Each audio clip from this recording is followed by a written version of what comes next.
Hello everyone. तो फिर से आप लोगों के लिए बिहार पुलिस कांस्टेबल 11 अगस्त 2024 का जो कि पिछले साल परीक्षा हुआ था उसका पेपर लेकर आ गया हूं। और इस पेपर में आप मॉक के तौर पे लगाइए, आपकी तैयारी तो चल ही रही होगी। तो 60+ स्कोर सेफ स्कोर है और आपकी तैयारी अच्छी है तो आप 70+ स्कोर भी कर सकते हैं इस क्वेश्चन पेपर में। 50 या 50+ गुड स्कोर है और 40 से माइनस है, 40 से नीचे है तो you need to more improvement. जी हाँ, बिकॉज कंपटीशन इज हाई है। तो चलिए शुरू करते हैं और सभी लोग कमेंट करके ज़रूर बताइएगा कि आपने कितना स्कोर किया है। और वीडियो अच्छी लगी तो वीडियो को दोस्तों के साथ शेयर कीजिएगा और चैनल पे पहली बार आए हैं तो चैनल को सब्सक्राइब कर लीजिए और बेल आइकन को दबा दीजिए। तो चलिए शुरू करते हैं। आपका पहला प्रश्न है कि संविधान बनाने में कितना समय लगा था। तो 2 वर्ष 11 महीने 18 दिन। सिर्फ मॉक के तौर पे आप लगाइए, बाकी ऐसा कुछ नहीं है। मैं ना ही एनालिसिस करा रहा हूँ न एक्सप्लेनेशन करा रहा हूँ, तो सिर्फ आपका ये मॉक के तौर पे है। आप सेट मारिए इसको। कागज़ उद्योग से बिहार की कौन सी नदी प्रदूषित हो रही है। तो यहाँ पे गंगा नदी प्रदूषित हो रही है। अगला प्रश्न है कि सेरीकल्चर किससे संबंधित है। तो ये रेशम कीट पालन से संबंधित है। अगला प्रश्न है कि मधुमक्खी के डंक में कौन सा एसिड होता है। तो ये फॉर्मिक एसिड होता है। ऑप्शन बी इसका सही उत्तर हो जाएगा। अगला प्रश्न है कि मोहनजोदड़ो का शाब्दिक अर्थ क्या होता है। तो ये होता है मृतकों का टीला। ऑप्शन सी इसका सही उत्तर है। अगला प्रश्न है कि भारत और सेशल्स के बीच कौन सा युद्ध अभ्यास होता है। तो ये उस समय का था, इसको आप इग्नोर कर सकते हैं, यह लमातीय युद्ध था। ऑप्शन बी इसका सही उत्तर हो जाएगा। अगला प्रश्न है कि रक्त का पीएच मान कितना होता है। तो ये 7.4 होता है। ऑप्शन सी इसका सही उत्तर हो जाएगा। अगला प्रश्न है कि रामपा विद्रोह कब हुआ था। तो ये 1922 में हुआ था। ऑप्शन सी इसका सही उत्तर हो जाएगा, जो कि इसका नेतृत्व किए थे अल्लूरी सीताराम राजू ने। अगला प्रश्न, बांग्लादेश में ब्रह्मपुत्र नदी को किस नाम से जाना जाता है।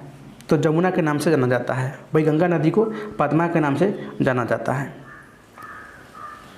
वही गंगा और ब्रह्मपुत्र नदी बंगाल की खाड़ी में गिरने से पहले ये मेघना के नाम से भी जानी जाती है। तो इसको भी आप लोग ध्यान में रखिएगा।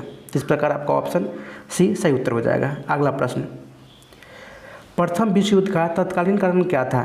तो ये था आर्कड्यूक फर्डिनेंड की हत्या। ऑप्शन सी इसका सही उत्तर हो जाएगा। अगला प्रश्न है कि किसके संचय के कारण मांसपेशियों में थकान होती है। तो ये है लैक्टिक एसिड। ऑप्शन बी इसका सही उत्तर हो जाएगा।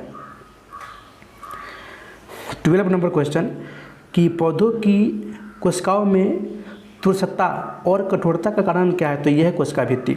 ऑप्शन ए इसका सही उत्तर हो जाएगा। अगला प्रश्न है कि आर्यों का मूल निवास क्या है। तो यह है यूरेशिया। ऑप्शन बी इसका सही उत्तर हो जाएगा। जामा मस्जिद का निर्माण किसने कराया था। शाहजहां ने कराया था। ऑप्शन बी इसका सही उत्तर हो जाएगा। अगला प्रश्न है कि उत्तर वैदिक काल में इंद्र का स्थान किस देवता को मिला था। तो ये है प्रजापति। ऑप्शन सी इसका सही उत्तर हो जाएगा। किसने कहा था कि कांग्रेस हथियारों के बिना गृह युद्ध है। तो ये सर सैयद अहमद खान ने कहा था। ऑप्शन सी इसका सही उत्तर हो जाएगा। अगला प्रश्न है कि ओजोन परत दिवस कब मनाया जाता है। तो ये 16 सितंबर को मनाया जाता है। ऑप्शन बी इसका सही उत्तर हो जाएगा। अगला प्रश्न है कि कौन सी नदी बिहार में नहीं बहती। तो गंगा, कोसी, सोन नदी बहती है, जबकि रामगंगा नदी नहीं बहती। ऑप्शन डी इसका सही उत्तर हो जाएगा, जो कि यह नदी उत्तराखंड और उत्तर प्रदेश में बहती है, रामगंगा नदी। अगला प्रश्न है कि विजयनगर साम्राज्य की राजधानी कहाँ थी। तो ये हम्पी थी, कर्नाटक के हम्पी। ऑप्शन सी इसका सही उत्तर हो जाएगा। अगला प्रश्न है कि हिरोशिमा पर बम कब गिराया गया था, यानी 6 अगस्त 1945 को। ऑप्शन ए इसका सही उत्तर हो जाएगा। अगला प्रश्न है कि जाट जाटिन किस राज्य का लोकप्रिय है। तो यह है बिहार का। अगला प्रश्न है कि गुलामगिरी किस भाषा में लिखी गई है, किसके द्वारा। तो ज्योतिबा फुले के द्वारा। किस भाषा में, मराठी भाषा में। ऑप्शन सी इसका सही उत्तर हो जाएगा। अगला प्रश्न है कि सेबी का वर्तमान अध्यक्ष कौन है। तो उस समय ये क्वेश्चन पूछा गया था, पिछले साल की है। तो ये माधोपुरी बुच थी। लेकिन अभी कौन सा है। तो अभी है तुहिनकांत पांडे। सेबी क्या होता है। तो securities and exchange board of India, यानी भारतीय प्रतिभूति और विनिमय बोर्ड। तो इसको भी आप लोग ध्यान में रखिएगा। अगला प्रश्न है कि निर्वात में ध्वनि की गति क्या होती है? तो 0 मीटर पर सेकेंड। ऑप्शन बी इसका सही उत्तर हो जाएगा। अगला प्रश्न है कि चांद पर सबसे पहले कदम किसने रखा था? तो नील आर्मस्ट्रांग ने रखा था। ऑप्शन बी इसका सही उत्तर हो जाएगा। अगला प्रश्न है कि 1% का आधा क्या होगा? यानी 1% यानी 1 का 100 का आधा यानी 1/2।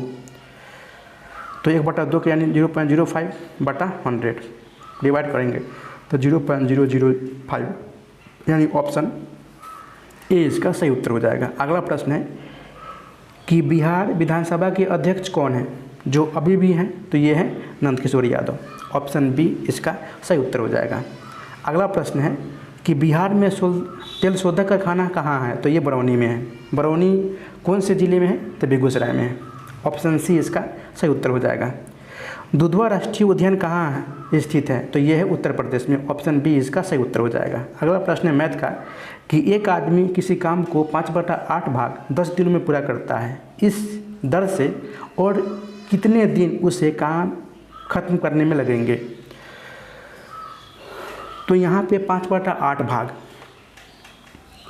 यानी आप देखेंगे कि एक आदमी वही 10 गुने ये 5/8 भाग को मैंने पलट दिया यानी 8/5 को 5 दूनी 10 यानी 16 दिनों में करेंगे। वही 5/8 भाग यानी शेष कितना रह गया? 8 में से 5 घटा तो 3, तो 3/8 भाग कितना आया था? 16 आया था। तो 16 यानी 8 दूनी 16, 3 दूनी 6 दिनों में करेंगे यानी ऑप्शन बी इसका सही उत्तर हो जाएगा। अगला प्रश्न फुर्तीला का सही वर्तनी क्या होगा? तो फुर्तीला तो यही होगा ना, ऑप्शन सी। अगला प्रश्न है कि जो अच्छा बोलता है उसके लिए क्या शब्द है? तो सुबक्ता इसको बोलते हैं। जो ज़्यादा बोलता है उसको बोलते हैं वचार। जो बोलता है उसको बोलते हैं वक्ता। अगला प्रश्न मैथ का है कि चीनी की कीमत में 6.1/4% की कमी के कारण एक आदमी 120 रुपये में 1 किलोग्राम अधिक खरीद सकता है। प्रति किलोग्राम चीनी का मूल्य कमी से पहले की दर क्या थी? तो कमी से पहले की दर क्या थी? तो यहाँ पे मैंने मान लिया कि वो नया चीनी का मूल्य है x गुने, यहाँ पे बोल रहा है कि एक आदमी 120 रुपये 1 किलो अधिक खरीद सकता है यानी 120 रुपये अधिक यानी प्रतिशत की बात कर रहा है। तो 100 में से ये आप इसको लिख सकते हैं कि 6.1/4 को 6.25 क्योंकि 25/4 होगा ना, तो 6.25/100 इसको आप सॉल्व करेंगे तो 93.75/100 यानी इसको आप सॉल्व करेंगे तो 15/16x जो कि बोल रहा है कि 120 रुपये में से 1 किलो अधिक खरीद सकता है यानी 120 जो अभी निकाले हैं चीनी का नया मूल्य यानी 15x/16 माइनस 120/x x के रिस्पेक्ट में इक्वल टू 1। इसको जो आप सॉल्व करेंगे तो 8x इक्वल टू 1 यानी x का मान क्या होगा? 8 होगा यानी ऑप्शन ए इसका सही उत्तर हो जाएगा। 8 रुपये प्रति किलोग्राम इसका रेट होगा। अगला प्रश्न 34 नंबर क्वेश्चन बोला जा रहा है कि 2, 7, 6 और x का औसत 5 है और 18, 1, 6x और y का औसत 10 है तो y का मान क्या होगा? तो यहाँ पर मैं बोल सकता हूँ कि ये 4 जो अंक है उसका औसत दे रखा है 5 यानी 2, 7, 6 plus x equal to 5, but यहाँ पे बोल रहा है कि इसका औसत है 5 और 5 है तो 7 6 13 2 15, 15 में से अगर 5 घट रहा है तो कितना बच रहा है? 8 बच रहा है यानी इसमें हम 4 से गुना करेंगे। देखते हैं गुना करके यानी 20 में से 15 घट रहा है तो कितना बच रहा है? 5 बच रहा है तो 5। उसी तरह से दूसरा बोल रहा है कि 18, 1, 6x और y का औसत दे रखा है 10। तो यहाँ पर भी आप लोग देख सकते हैं कि 18 + 1 + 6 + x + y इक्वल टू 10, लेकिन जो मेरा 5 आया है इसको मैं मल्टीप्लाई करूँगा तो फिर यहाँ पे आप जोड़िएगा तो 25 + x + y इक्वल टू कितना हो रहा है? 10 × 5 = 50 यानी 50 में से 25 घटेगा तो कितना बचेगा? 25। और x प्लस वाई का मान दे रखा है 5। तो 25 में से 5 घटेगा तो कितना बचेगा 20, यानी ऑप्शन सी इसका सही उत्तर हो जाएगा, y का मान निकल जाएगा। अगला प्रश्न है कि एक घोल में 450 ग्राम पानी और 50 ग्राम सामान्य नमक है, घोल की सांद्रता क्या होगी। तो घोल की सांद्रता जो कि ये सामान्य नमक है तो नमक बटा घोल की मात्रा बटा सामान्य नमक, यानी 450 प्लस 50 गुने 100, यानी कितना आएगा 10% आएगा, इसको काटेंगे तो ऑप्शन बी इसका सही उत्तर हो जाएगा। अगला प्रश्न है कि वर्मी कंपोस्ट क्या है। तो ये जैविक उर्वरक है, जैव या जैविक उर्वरक है, ऑप्शन बी इसका सही उत्तर हो जाएगा। अगला प्रश्न है कि वनस्पति विज्ञान पौधे से संबंधित है तो कीट विज्ञान किससे संबंधित होंगे। तो ये है कीड़े से होंगे, ऑप्शन ए इसका सही उत्तर हो जाएगा। अगला प्रश्न है कि ऑप्टिकल फाइबर के आविष्कार कौन थे। तो ये थे नरेंद्र सिंह कपानी, ऑप्शन बी इसका सही उत्तर हो जाएगा। अगला प्रश्न है कि 1 ग्राम यूरेनियम कितने उच्च ग्रेड कोयले के बराबर ऊर्जा उत्पन्न करेगा। तो ये है 4.5 टन उच्च ग्रेड कोयले के बराबर ऊर्जा उत्पन्न करेगा, ऑप्शन सी इसका सही उत्तर हो जाएगा। आपका मैं बता दूं कि यूरेनियम में नाभिकीय विखंडन से ऊर्जा का निर्माण होता है, नाभिकीय विखंडन से। अगला प्रश्न है कि उच्च न्यायालय की पहला मुख्य न्यायाधीश कौन बनी थी। तो ये थी लीला सेठ, ऑप्शन बी इसका सही उत्तर हो जाएगा। वो उच्च न्यायालय था हिमाचल प्रदेश। अगला प्रश्न है कि रामविलास शर्मा को किस रचना के लिए साहित्य अकादमी पुरस्कार मिला है। तो ये मिला है निराला की साहित्य साधना के लिए, ऑप्शन ए इसका सही उत्तर हो जाएगा। 1970 में यह पुरस्कार दिया गया था। अगला प्रश्न जो कि मैथ का ही है, x plus Y equal to 10, Y plus Z is equal to 19, Z plus X equal to 21, तो जेड का मान क्या होगा।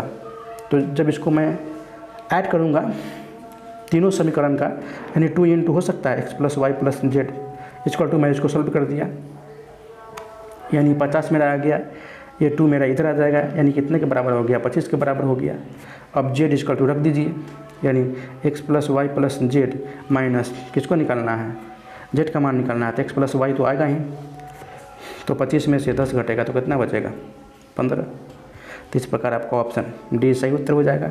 अगला प्रश्न है कि I am living tonight is an example of the following tense. तो ये है प्रेजेंट कंटिन्यूअस में, ऑप्शन सी इसका सही उत्तर हो जाएगा। अगला प्रश्न है कि जीवित कोशिका के खोजकर्ता कौन है। तो ये है रॉबर्ट हुक, ऑप्शन ए इसका सही उत्तर हो जाएगा।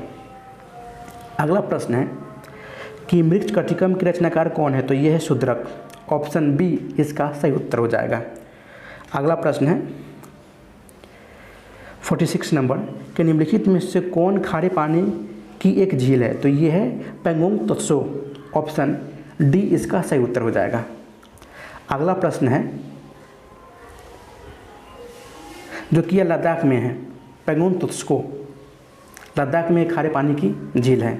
अगला प्रश्न है जजिया कर किसने लागू किया था। तो ये मोहम्मद बिन कासिम ने लागू किया था, ऑप्शन सी इसका सही उत्तर हो जाएगा। अगला प्रश्न है कि 22 जनवरी 1905 को कौन सी घटना हुई थी। तो ये हुई थी खूनी रविवार, ऑप्शन सी इसका सही उत्तर हो जाएगा। अगला प्रश्न है कि बिहार का सिल्क सिटी किसे कहा जाता है। तो ये मुजफ्फरपुर है, सॉरी दोस्तों भागलपुर है, ऑप्शन सी इसका सही उत्तर हो जाएगा। गौतम बुद्ध को ज्ञान की प्राप्ति कहाँ हुई थी। तो ये बोध गया में हुई थी। प्रथम उपदेश ये थे सारनाथ में, जो कि इनकी जन्म हुआ था नेपाल के लुम्बिनी में, वही मृत्यु हुआ था कुशीनगर में, उत्तर प्रदेश के कुशीनगर में। तो इस प्रकार आपका ऑप्शन डी सही उत्तर हो जाएगा। Drone is a male gender for, तो बी होगा इसका, ऑप्शन डी इसका सही उत्तर हो जाएगा, बी। अगला प्रश्न है कि गुरु नानक का जन्म कहाँ हुआ था। तो ये तलवंडी, जो कि वर्तमान नानकाना साहिब पाकिस्तान में है, ऑप्शन बी इसका सही उत्तर हो जाएगा। जो कि ये सिख धर्म के प्रमुख गुरु थे, गुरु नानक। 1469 ईस्वी में इनका जन्म हुआ था। अगला प्रश्न, अनुपम मिश्र का जन्म कब और कहाँ हुआ था। तो ये वर्धा महाराष्ट्र, जो कि 1948 में हुआ था, ऑप्शन बी इसका सही उत्तर हो जाएगा। जो कि इनको भारत सरकार के पर्यावरण और वन मंत्रालय द्वारा 1996 के इंदिरा गांधी पर्यावरण पुरस्कार से सम्मानित किया गया था। अगला प्रश्न, 2 वर्णों के मेल को क्या कहते हैं। तो इसको बोलते हैं उपसर्ग। अत्याचार का संधि विच्छेद क्या होगा। तो ये अतिजोड़ आचार होगा, ऑप्शन बी इसका सही उत्तर हो जाएगा। Fill in the blank in the idiom, यानी टू लेट द डैश खाली स्थान है out of the bag with the correct choice, तो ये होगा कैट। ऑप्शन बी इसका सही उत्तर हो जाएगा। अगला प्रश्न है कि महापुरुष में कौन सा समास है, तो ये कर्मधारय समास है। दर्शन में कौन सा वचन है, तो ये बहुवचन है। ऑप्शन बी इसका सही उत्तर हो जाएगा। 59 नंबर क्वेश्चन कि चंद्रयान 3 लॉन्च कब किया गया था, तो 2023 में लॉन्च किया गया था, 14 जुलाई 2023 को। ऑप्शन बी इसका सही उत्तर हो जाएगा। अगला प्रश्न है कि सविनय अवज्ञा आंदोलन प्रारंभ कब हुआ था, 1930 में हुआ था, जिसे डांडी के नाम से भी जाना जाता है। ऑप्शन बी इसका सही उत्तर हो जाएगा। The adjective connected with sister is, तो ये है सोरोरल। ऑप्शन बी इसका सही उत्तर हो जाएगा। अगला प्रश्न है कि fill in the blank to the complete correct smile in the as hungry as a wolf. Option C इसका सही उत्तर हो जाएगा। अगला प्रश्न है कि ग्रीन पीस इंटरनेशनल का मुख्यालय कहाँ है, तो ये है एम्स्टर्डम, नीदरलैंड। ऑप्शन बी इसका सही उत्तर हो जाएगा। वही WHO का मुख्यालय है स्विट्जरलैंड, जिनेवा। अगला प्रश्न है कि जनहित याचिका के भारत में प्रवर्तक कौन थे, तो ये थे PN भगवती। ऑप्शन बी इसका सही उत्तर हो जाएगा। अगला प्रश्न है कि शेरशाह सूरी का मकबरा कहाँ है, तो यह है सासाराम, बिहार। ऑप्शन डी इसका सही उत्तर हो जाएगा। 1943 में आज़ाद हिंद फौज की स्थापना कहाँ हुई थी, तो ये सिंगापुर में, सुभाष चंद्र बोस जी के द्वारा। ऑप्शन बी इसका सही उत्तर हो जाएगा। अगला प्रश्न है कि भारत में न्यूनतम जनसंख्या घनत्व वाला जिला कौन सा है, तो ये है दिबांग घाटी, अरुणाचल प्रदेश। ऑप्शन सी इसका सही उत्तर हो जाएगा। और सबसे ज़्यादा तो है बिहार, 1106 प्रति व्यक्ति वर्ग किलोमीटर में रहते हैं, तो ऑप्शन सी इसका सही उत्तर हो जाएगा। वही अगर पूछा जाए क्वेश्चन कि भारत में ऐसा कौन सा राज्य है जिसका ज़िला सबसे बड़ा है, तो वह है कच्छ, गुजरात का कच्छ। मंजर कुंड कहाँ स्थित है, तो ये रोहतास के बिहार में। ऑप्शन सी इसका सही उत्तर हो जाएगा। अगला प्रश्न है कि बिहार में महिला साक्षरता दर कितनी है, तो ये है 11.5%। ऑप्शन बी इसका सही उत्तर हो जाएगा। वही बिहार की कुल साक्षरता दर यानी 61.80% है।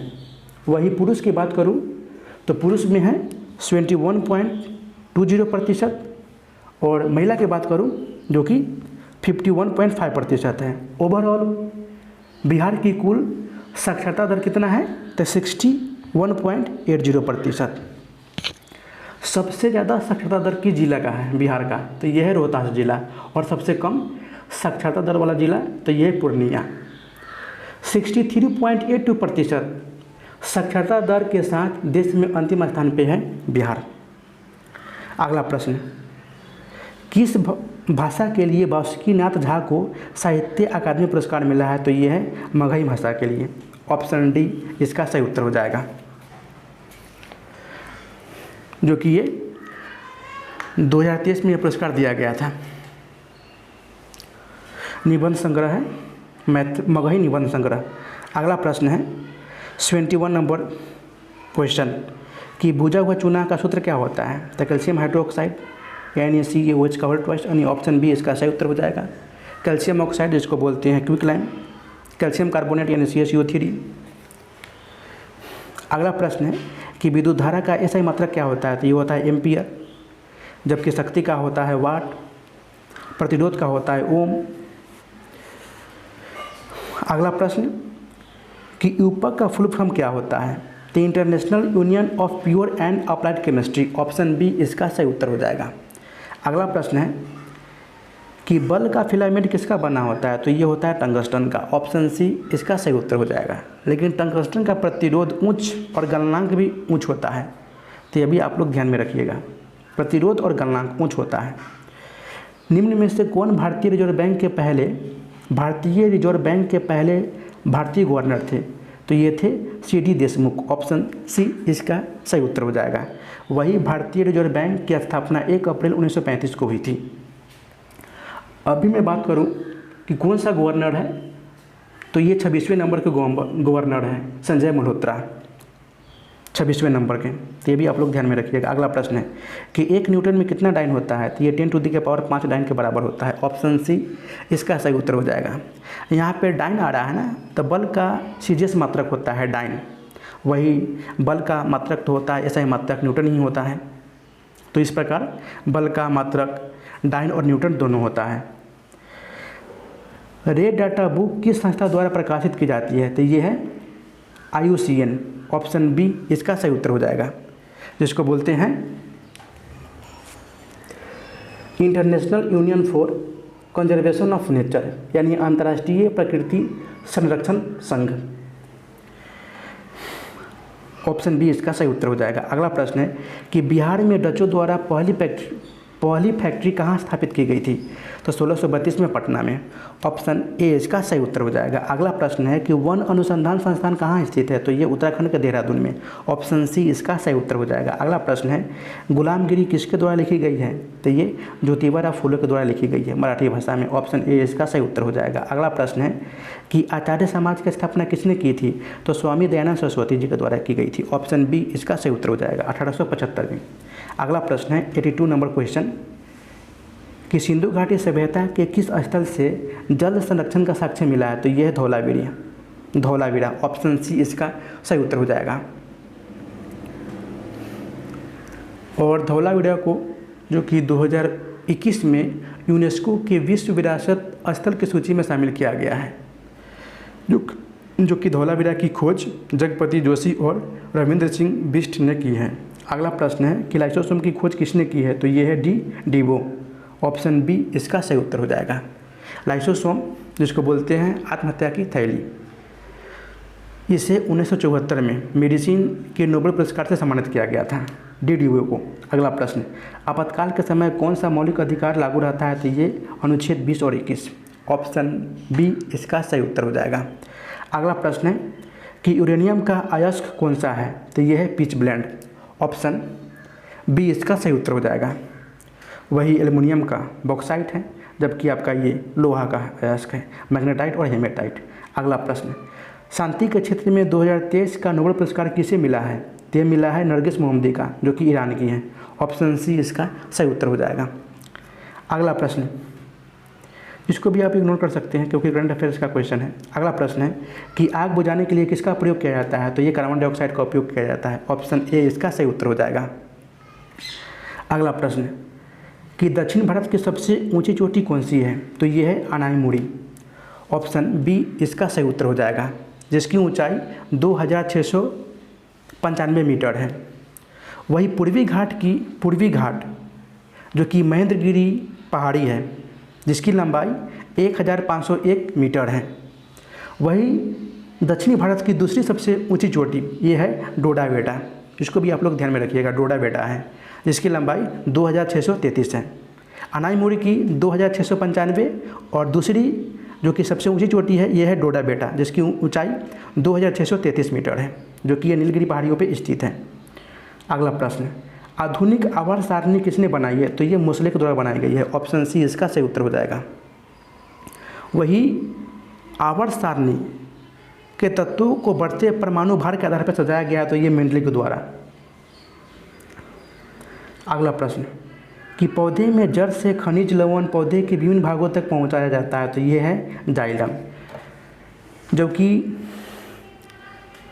पौधे में पौधे के द्वारा बनाया गया भोजन पौधे के विभिन्न भागों में पहुंचाना, ये फ्लोएम का काम होता है।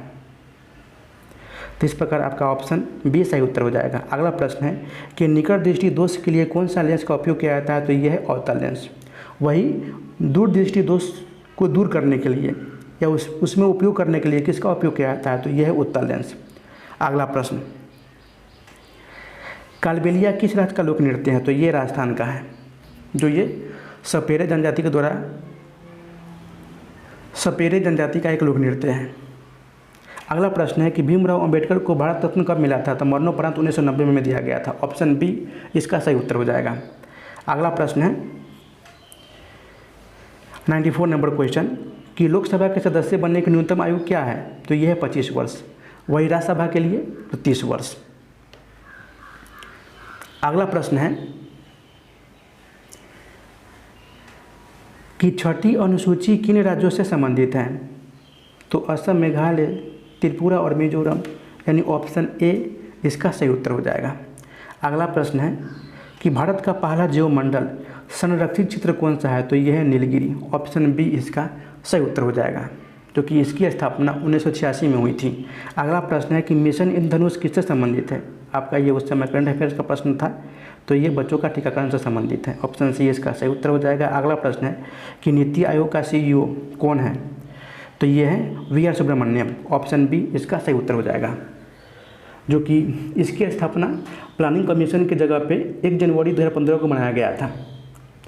और इसके अध्यक्ष होते हैं मोदी जी, मतलब PM होते हैं। अगला प्रश्न कि ब्लैक फुट किसके कारण होता है? तो ये आर्सेनिक के कारण होता है, ऑप्शन ए इसका सही उत्तर हो जाएगा। एवं लास्ट प्रश्न, गणतंत्र दिवस 2024 के मुख्य अतिथि कौन थे? तो ये थे इमैनुअल मैक्रों, यानी फ्रांस के राष्ट्रपति, ऑप्शन ए इसका सही उत्तर हो जाएगा। तो सभी लोग ज़रूर कमेंट कीजिएगा कि आपने कितना स्कोर किया है और क्या कुछ चाहिए ये भी कमेंट कीजिएगा, और वीडियो कैसी लगी ये भी कमेंट कीजिएगा, और अपने दोस्तों के साथ शेयर करिए इस वीडियो को। और चैनल पे पहली बार आए हैं तो चैनल को सब्सक्राइब कर लीजिए और बेल आइकन को दबा दीजिए। वीडियो को देखने के लिए बहुत बहुत धन्यवाद।